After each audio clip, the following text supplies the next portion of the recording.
My name is Jordan Zacher, and I am the editor and writer, and I guess publisher of Progress Report. And I'm joined here tonight with uh, Michigan's very own Anna Aho Rink, who is running for state legislature in the 109th district in the House of Representatives in Michigan, Upper Peninsula. Um, Lifetime Uper, I know. So I look at a lot of candidates and I read their biographies, and I've got a website where kind of looking to see where the races are happening, the big flippable races, and swing states and whatnot. And you know, I'll decide, oh, I want to talk to this person, I want to talk to that person, and there's a few things that stood out to me about you. The district, flippable. I think it's an interesting district, pretty rural. Um, but also like your biography. So I wanted to start there. So people should know who they are listening to and why they should be interested. So yeah, take it away. Well, hi. Thank you so much for that. My name is Anna Aho Brink, as you heard. I am running for state representative in my home state of Michigan. I am not a politician by trade. I'm actually a healthcare provider. I'm a physician assistant. I have worked as a PA for over 20 years, most of that in the Upper Peninsula here. I worked at the Planned Parenthood office that was in my hometown of Marquette, Michigan. For those of you, I know I'm not speaking to just Michiganders here. A lot of people think Michigan and they think of like the classic mitten. Um, there's a whole other part, like the whole upper part of Michigan. That's where I am at. And it is 1/3 of the land mass of Michigan, but only 3% of the population. And so it is large and very rural. But that is where I live. That is where I've been practicing medicine for nearly 20 years here. And again, I worked at the Planned Parenthood office, the only one in the entire Upper Peninsula. I was the sole healthcare provider there for years, and the only one in my entire region that was doing a lot of the services that Planned Parenthood provides. I was the only abortion provider in all of the UP and northern Wisconsin. I was the only one of the only people providing gender affirming care. I was the only person doing HIV prevention medication. And in April of last year, uh, Trump budget cuts to Title X funding, which is family planning funding, were cut for Planned Parenthood all across the country, and Medicaid reimbursement for Planned Parenthood was cut as well. And so those budget cuts caused my office to close. And just in the blink of an eye, everyone in this region was left without that care, without a brick and mortar place to go for the services. And it was devastating. It was real devastating for this area. So it was important to me not only to work to rebuild those services, which I have done over the course of the past year. So I'm still a practicing physician assistant, um, but also make sure that that doesn't happen again. We shouldn't have to suffer with the rug being pulled out from underneath us repeatedly, and not have the resources that we need to quite literally survive. There was not a backup method. There wasn't a safety net. There wasn't a plan B, so to speak. And so it all had to be created. And thankfully, through the work of really dedicated folks up here in the Upper Peninsula of Michigan, we were able to get that done for the most part. But yeah, it's taken a lot of work to do that, and every new day there's a new hit. I mean, a lot of your listeners probably know that mifepristone by mail is under the microscope again, which is a huge resource for folks in really rural areas like myself. And so that's like yet another thing we're kind of holding our breath on. We don't have access to a lot of specialists in this area. Again, it's really rural. And so we, not having access to, or like the threats of,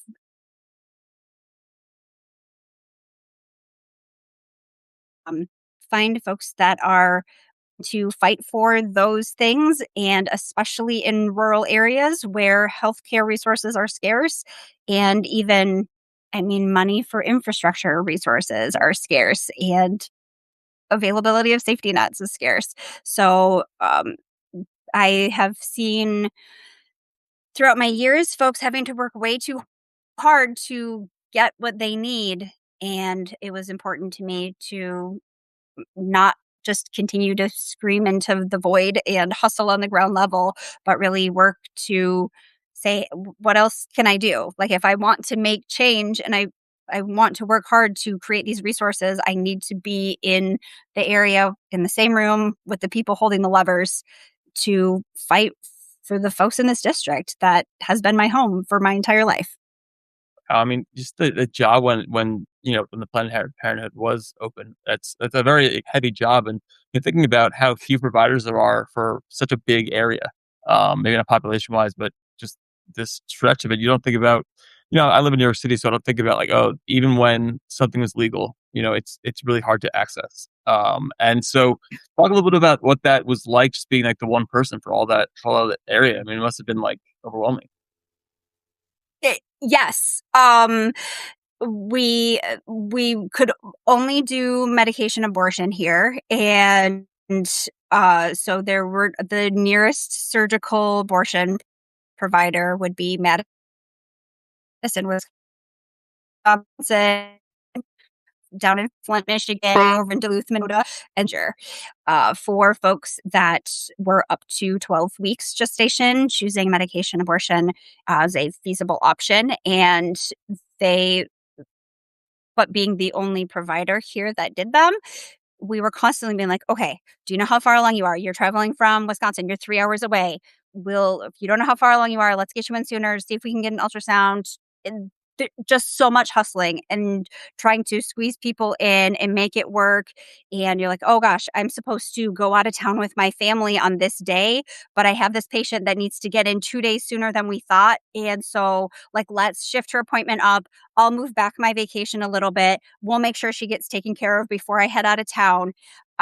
It without any sort of safety net, it becomes a lot of extra work. And then it's also, especially, I mean, we are in the very northern, the UP is on the shores of Lake Superior. And so we are very far north and we get a lot of snow. And so it's also looking at the weather like, oh no, this person's last possible day is tomorrow and we're supposed to get a blizzard. She's not going to be able to travel. And so it is trying to hustle and say, like, okay, can you travel here today? Can we get you in right now? Yeah. How can we make this work so that we can get you the care you need? And so it's not even just trying to coordinate care with a very small, where there was literally 4 people total that worked in my office. So with a very small and limited staff, it is also working with people's lives and all of the things that come up in them, and working with the um the elements, and trying to, you know there are so many things that would come up that made things really difficult. And we could certainly do, telehealth for folks as well, and send them um pills and the medication in the mail, which is wonderful for rural Michigan, but you have to have internet access and broadband access. And there are many parts of Upper Peninsula that still do not have that. If you are, I mean, Marquette is the largest city in the UP. It is right on the, right there, right on the shore of Lake Superior. Its population is 22,000 people, and that is our like big city. I live 6 miles west of downtown. If you go 6 miles north of my house, you are out of cell range. And so access to telehealth services is also really limited if you think about how difficult it is to even get an internet connection, a phone connection. So having to really hustle and be flexible and be ingenuitive is key to practicing medicine here. Um, but that also makes it really tricky when legal issues pop up and they cause restrictions.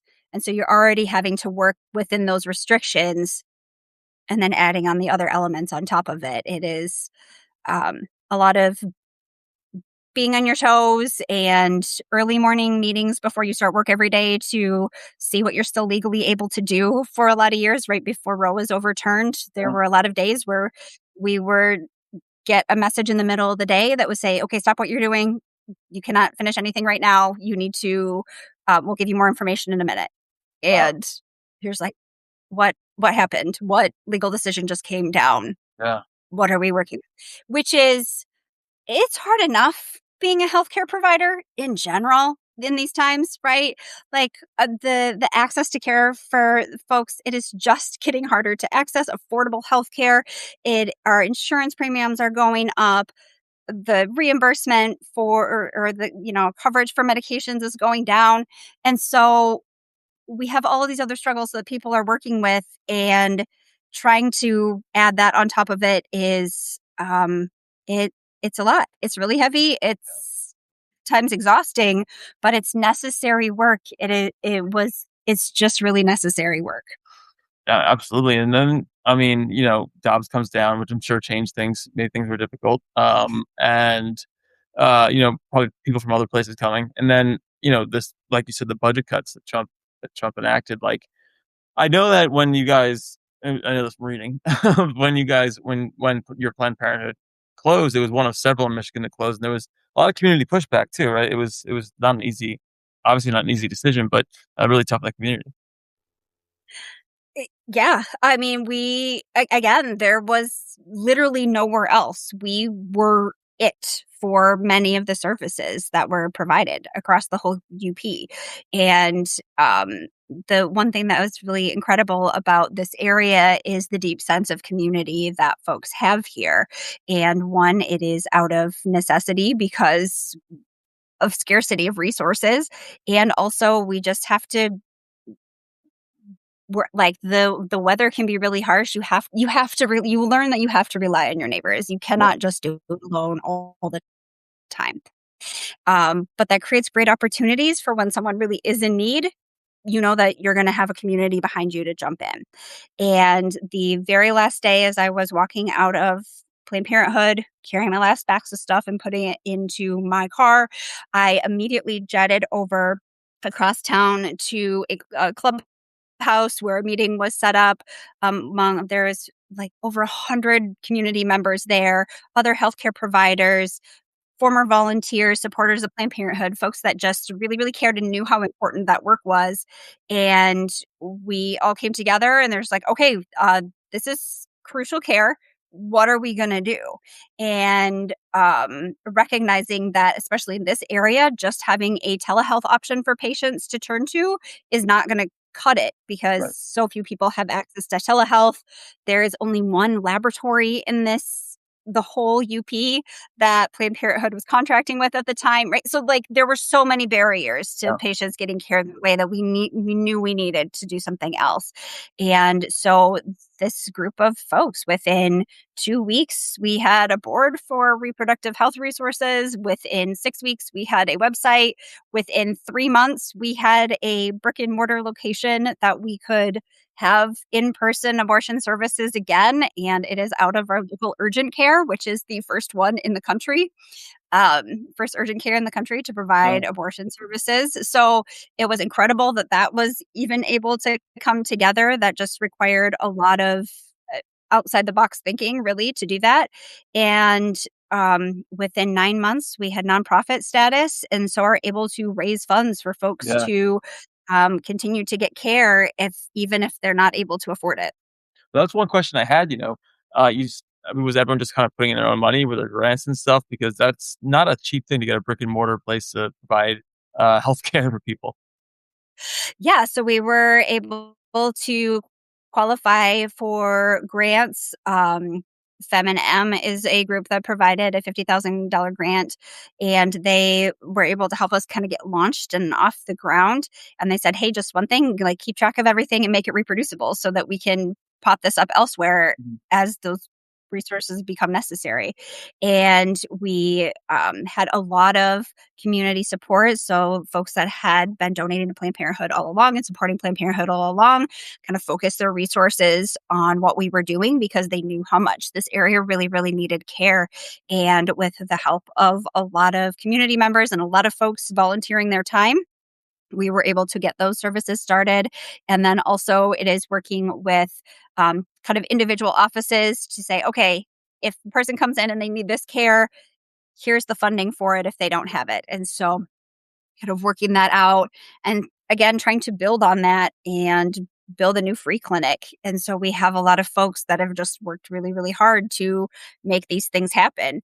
But in all of this, I see all of these community members working so hard and knowing at the same time all it takes is the stroke of a pen by our representatives in Lansing or Washington, D.C., and we might have the legs kicked out from under us again and have to start from scratch. And all that takes is one bad piece of legislation to do that. And so I really got to the point where I'm like, enough is enough. All of these people are working way too hard to care for folks that we care about in our communities, and we shouldn't have to work this hard to do it. It should not be this difficult to provide basic healthcare to people. And we see that not even just with healthcare, people struggle to find housing, people struggle to find childcare, people struggle to find good paying jobs. And I'm like, no one should have to work this hard, nor should communities have to be. Again, I'm proud of how we come together as a community and I'm proud of our ingenuity and the solutions that we come up with to problems. I think that's fantastic. But we pay taxes too. Sure. We shouldn't have to be working this hard. Yeah, no, and so you decided to run and, like, was there I mean, it has been in the past, a blue district, your current representative is a real character, and, we can talk about him later. But, he's very anti-abortion, and so, like, like you said, you were tired of it. Was there, like, a moment where you're like, "I'm gonna do this," and was there, like, any doubt in your mind? Like, like you said, you're not a politician. I mean, it's a whole new project to take on. Yeah. Um, I went our last day of seeing patients at Planned Parenthood, we had some supporters that we knew were gonna clap us out of the building after our very last patient on our last day. And I really thought it was gonna be, maybe 10 or 12 people. And we walked out and it was well over 100 people. Yeah. And it was absolutely overwhelming. And I was really expecting to be able to say intimately to a couple people, like, oh, thank you for coming out. We really appreciate your support. And because there were so many people, I gave just like a really quick heartfelt speech, like, thank you. We're going to continue. I don't even remember what I said because I just said it in between sobs Yeah. of like, we're going to continue to be here for you. And the work doesn't stop here. We're going to keep fighting, I promise. And it that like the that creative spark, and someone was like, hey, have you thought about running for office? And I'm like, um what? No, I'm trying to like rebuild all these things. Like, have you not been paying attention to what was just lost? Like, I've got patients that need care. I don't have time to run for office. Are you crazy? And like, well, just think about it. And I went home and said to my husband, hey, this wild thing happened today. That's so crazy. Hey, and he's like, no, I think that's a great idea, actually. And it was almost like asked him after, I'm like, were you in on this? And he said no, but it was like he had a whole speech prepared for me to like convince me why all the reasons that I Wow. should run for office.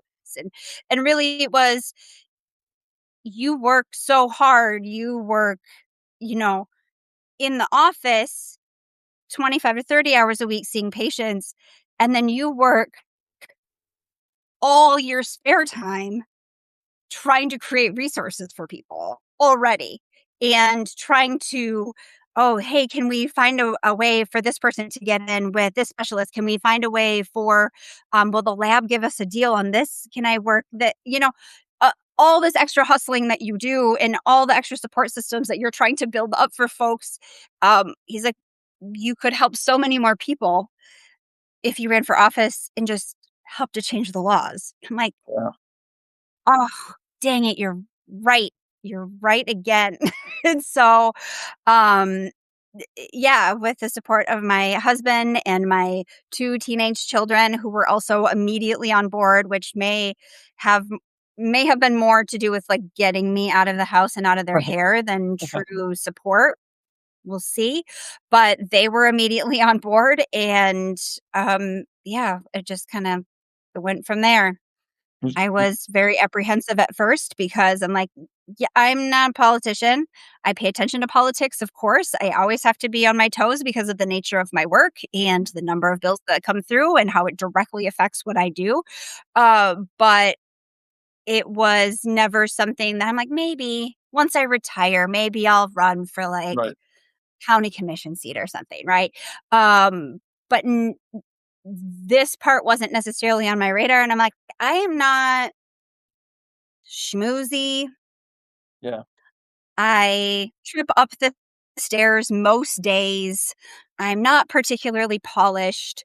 I am really honest, not in a mean way, but like I'm not going to be deceitful. I tell it like it is.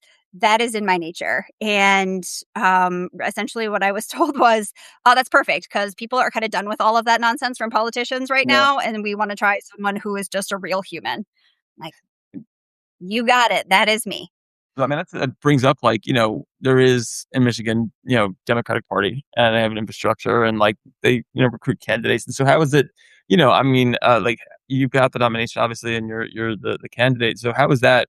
Navigating that? Were they excited? Were they skeptical? Was there lots to learn on that end?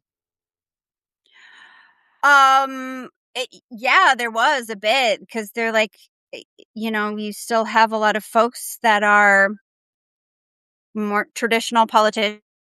I certainly got a lot of support from folks in the state party and a lot of excitement because they're like, yes, someone who really, really cares, like actually cares and is willing to fight for it. And someone a lot of folks can see that kind of writing on the wall that people are just done with a standard politician. But no, there's a lot of the kind of old school thought like, no, you haven't earned it. You didn't spend your time on the city council. You didn't spend your time on a school board. You didn't spend your time as mayor. You haven't earned it. You're not you're not a politician, so you shouldn't even be thinking about it. And so there was some pushback at first, and then the more I talked to people, and the more people realized. So right now in the state legislature in Michigan, at the state house level, there are no direct healthcare providers there. There is a physician who's worked in an administrative role, but no one at all who is making all of these laws directly related to our healthcare policy that has ever been a direct patient care in any sort, which is horrifying, Yeah.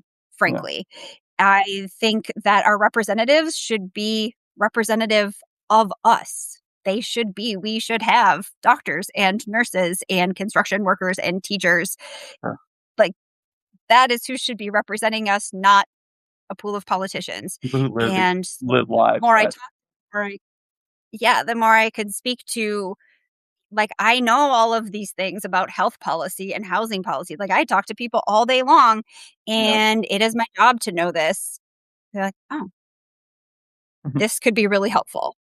Like, yeah. And I mean, it is like Michigan alongside abortion care. It's like, yeah, I know, especially in the Upper Peninsula, it's getting rural healthcare across the country is getting sort of slaughtered. But Michigan, I know, Upper Michigan, it's peninsula is really tough. Like, just no hospitals, no providers, lack thereof, lack of providers, and so I'm thinking about, like, I guess kind of describe that, and then like what can you do as a state representative, right? Because there's like so much of it comes from federal money, but obviously you can do things at the at the state level. So what kind of things would you want to do?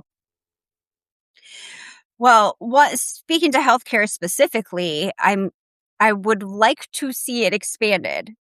I think healthcare is a human right.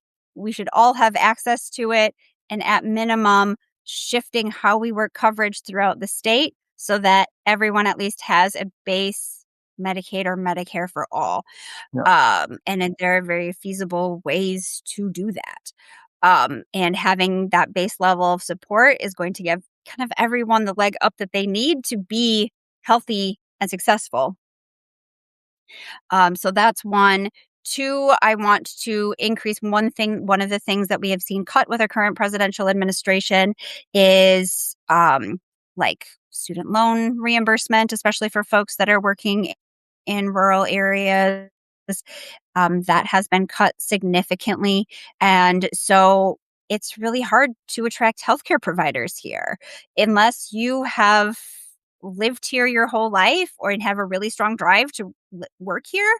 Um, it's hard to convince people to come to a super rural area where you make substantially less money than someone working in an urban area, Yeah. and your job is infinitely harder because you have no resources and you have to, like, right now I practice family medicine, but we don't have a rheumatologist here, so I know a whole lot about rheumatology now. We don't have an immunologist here, so I know a whole lot about immunology, and we don't have an endocrinologist, so I have to, like, know all of those things because my patients can't just get 8 hours away to the nearest specialist.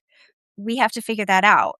And so less pay to work twice as hard is a hard sell for a lot of people unless they really, really love it here.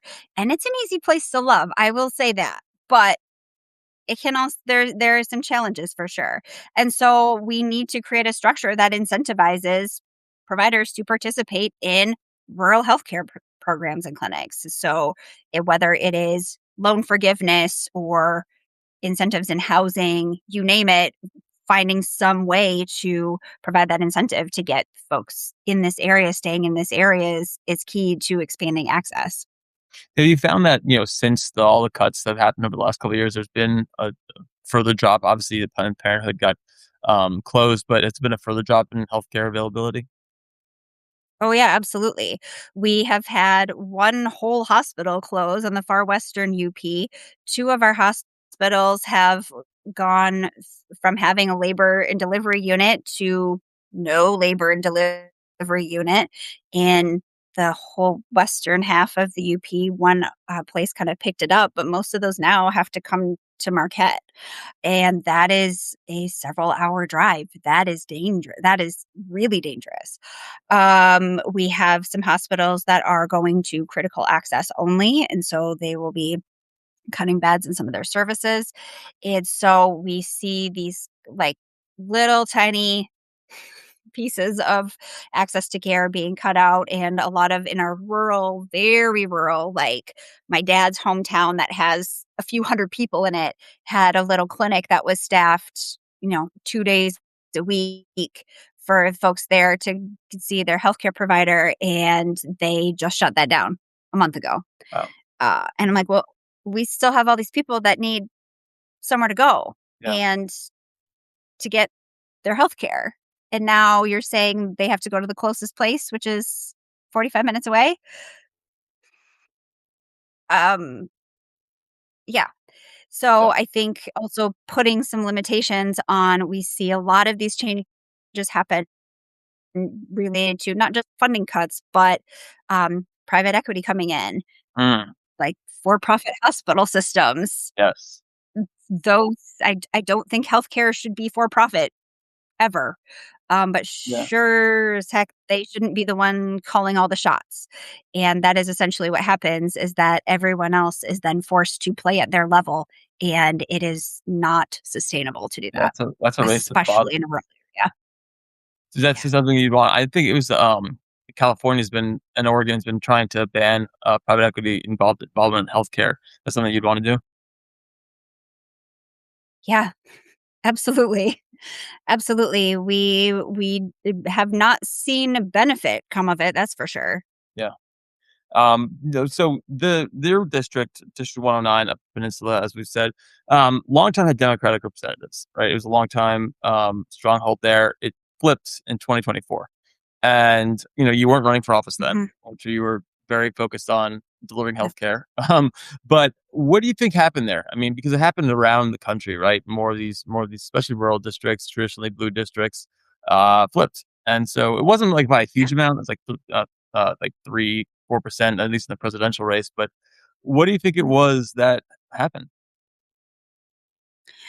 There was here specifically a combination of factors. We had a Democratic representative in the seat. My district has been Democratic stronghold for like 50 years. It Yeah. has been consistently Democratic. And 2024 was when it flipped just by a little bit. the Republican candidate won. And it was Republicans actually seeing an opportunity. We had passed our state house, Senate, and governor were all Democrat for a while, and were able to get a lot of great things accomplished. One of those was a green energy deal, and so green energy expansion, and uh, but also like, hey, you have to have formed like to this standard by this year, and you have to be Mhm. 100% at this standard by this year. And there were no carve outs made to take into account our very rural area and how some of those things and some of those standards would be nearly impossible to enact here without some significant infrastructure changes that we just frankly don't had the money or resources to do. I mean, it's Mhm. essentially impossible. And so that caused a lot of frustration on the part, rightfully so, on the part of folks here.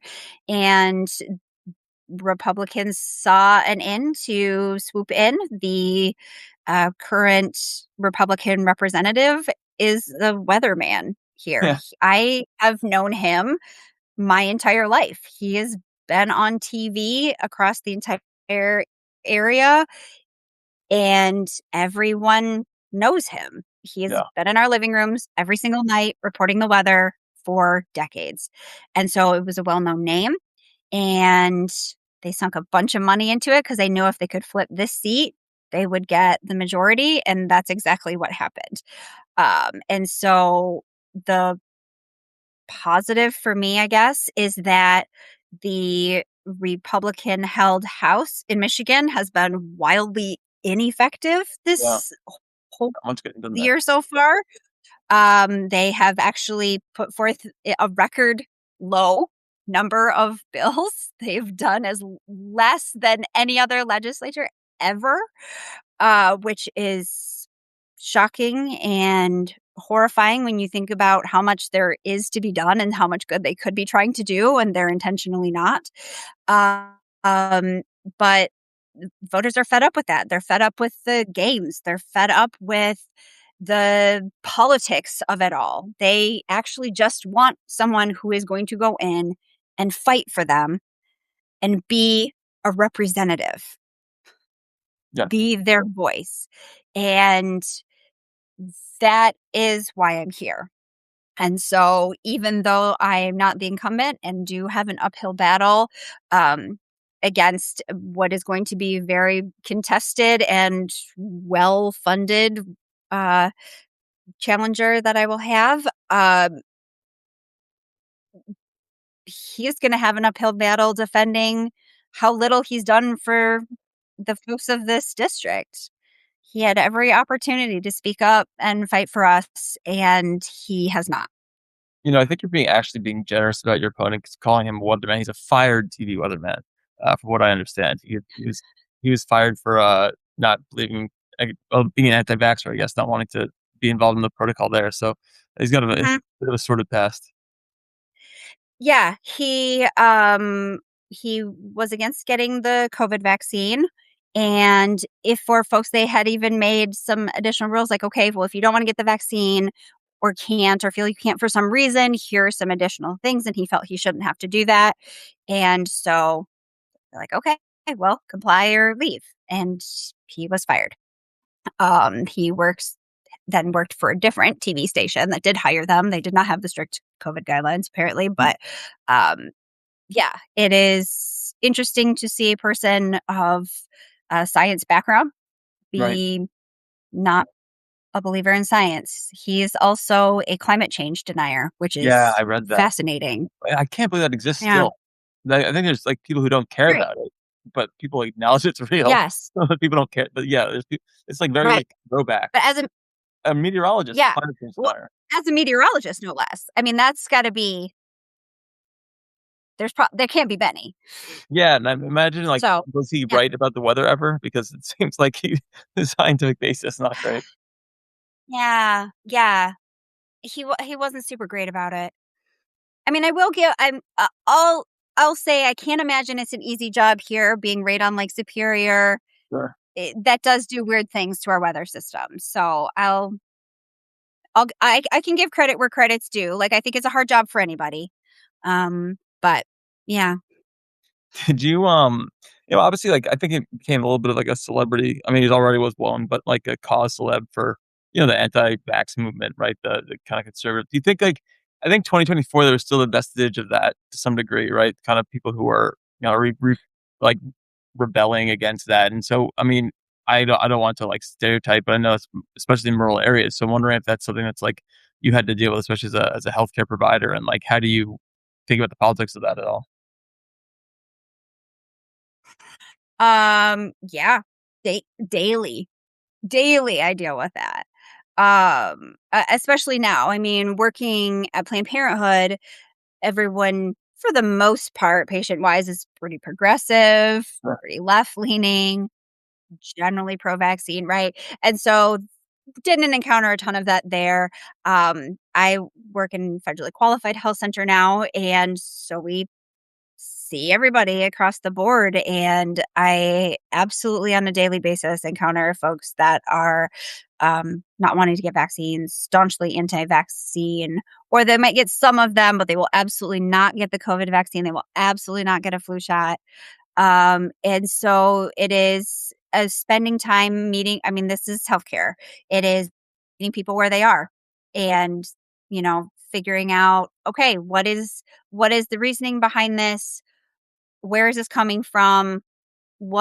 How can I spend an extra 5 10 minutes to kind of educate you and figure out what the best path is moving forward? And obviously I can't force anyone to get the care that I would recommend that they have, but again, it is, if you people really just want to be heard, and they want to know that they're being listened to and understood, and not just immediately dismissed. The number of folks that I've had say, "Thank you for listening to my reasons for not wanting that vaccine," and not just kinda shutting me out Mhm. and walking out the door. Like, well, no, of course, that's not gonna help anybody. And then as a And lawmaker, right, so listen and to I people think who you don't agree with.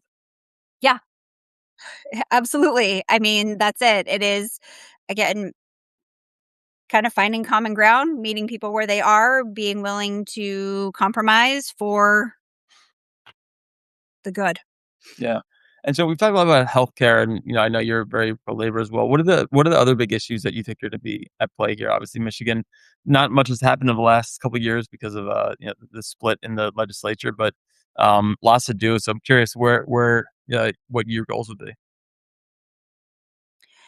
Yeah, so another major issue here is jobs. I mean, that is a big issue in a lot of places, but especially in rural areas. So the Upper Peninsula was built essentially on mining and logging, right? And we have mines here still. We have mineable land still, but it is then balancing protections of the environment and um, safety and waterways, right? So we need to think about all of those things. So there's more pushback than there would have been on mines 50 years ago. Right. Um, but it's a crucial part of our industry. And so it is one kind of working with labor groups, companies, environmentalists to make that as safe as humanly possible and as profitable as possible for the people here in this district. This money should be going to the people here. It should be going to our laborers here, not some big international company. Right. That's not who should be profiting. Um, but it is finding not just those jobs, but other really reliable jobs that pay the bills and that we know are going to be around for a long time. And so working to promote those. That's a big one. And then affordability in general. And so housing affordability is a big issue. A lot of places it is it, the housing crisis is wild here, which you wouldn't think would be a Mhm. big issue for a rural place. You like, why you have all this land to build on. but it costs a lot of money to get materials here. It costs money to get people to build things here. And then we don't have the infrastructure, right? Like we build wherever we need roads and electricity and Yeah. sewer and water. All of that also needs to be built. And we don't have the transportation infrastructure. So I could build, we've got land 20 miles out of town, but there's nothing else there. Where are they going to go to the store, go to the gas station? How are Yeah. they going to get to work when their job is here if they don't have a car, right? And so there are so many other needs that are just on top of that that need to be thought of and have carve outs for to help support. And so that is a big one. But I would say, too, again, around the whole country, I'm sure right now, just affordability in general is Yeah. what I hear. People cannot afford their medications, cannot afford the gas for their car, cannot afford food for their table. Um, and so it is supporting families that are working hard just to keep their head above water. Yeah, you hear about a lot about affordability, and I was talking to one lawmaker in Colorado, and he said, sometimes politicians just want to say it 3 times, with, like Beetlejuice, and that all of a sudden things will be affordable. We kind of surrendered so much of our economy to like private interests, right? Like for profit, private equity, and so like rebuilding is going to be very difficult, I'd imagine, but like obviously worth doing. Yeah, absolutely. And I think, especially when it comes to healthcare, we have to. The system we have now and the position that we are in right now is absolutely not sustainable, especially for our rural areas. Our hospital structures, our systems will crumble. They cannot stay where they are. And so we're at a point where we literally have to do something. And that is not unique to my state. And I would say that is an issue across the country. I would love to see something happen on the national level, but we cannot wait that long. We need to build something to support folks sooner than that. And last question, just going back to the politics of it all, or like really the infrastructure of the politics. Like, how do you win this seat? What's the game plan? I need to get out there. One, we need to, like, the amount of money that my opponent is throwing into this race is in the hundreds of thousands, upwards of $1 million or more race, which is 10%. mind-boggling to me as someone who is not a politician. Like, oh my god, all of the good that I could do and all of the medical debt I could pay off for patients with that money. Are you joking me right now? Yeah. But that is the nature of politics right now. And so it's going to take a lot of money to be able to invest what we need to get ad space and signs and commercials, all of those things out. But the other thing is being there, being at all of the places. This district is geographically huge. It is almost 4 full counties, and it takes me, like, to drive from one end to the other would be over 2 hours of just straight highway driving. It is really large, and but important to be at all the places and not just say, "Hey, I can get a lot of votes just out of my hometown here, this Mhm. metropolis of 22,000 people." Um, Booming city. the booming city of Marquette, but knowing this town and the county over, their biggest town of, 8,000 people, their voices are really important too. And it's important to go to and meet every single one of those people. And the other county on the other side, in their biggest town of 5,000 people, it's really important to meet those people too. And not just in their biggest towns, but in all of their tiny towns too. People just want to be seen and they want to know that they're being heard. Mm. That's what they want. And I think, for a lot of folks, it doesn't even matter to them if they necessarily agree philosophically. They're like, we might not agree on everything, but I know if you are going to work for us and you're at least listening to me and know what my opinions are, that means something to them. And so it's working my butt off and raising even more money for gas prices now to get around my whole Yeah. district. But um, driving everywhere and being at all of those places and putting in the work to talk to the people of the communities there and not just talk to them, just not talk at them, but Right. really listen and show them that I am here because of them. I don't like this is not a job that I need. It's not like the next natural progression in my political career because I've already held this seat in this board position. It is one that I see the necessity of because of the hardships I've witnessed face to face, person to person, individual to individual for the past 20 years. Yeah. I mean, to be able to try and to change it on a mass level, it's gotta be really tempting, and so, um, thank you for doing this, thank you for running, thank you for doing doing the live stream podcast, whatever however people get it, video later. How could people find your campaign? Yeah, you can find me. My website is Anna Aho Rank 4 is in the number 4 mi.com. And I'm at the same place on Instagram, Anna Aho Rank 4 mi, and on Facebook, Anna Aho Rank for state representative. Amazing. Thanks so much, Anna. Thank you so much. I really appreciate it. Absolutely. Thanks for doing it. Take care.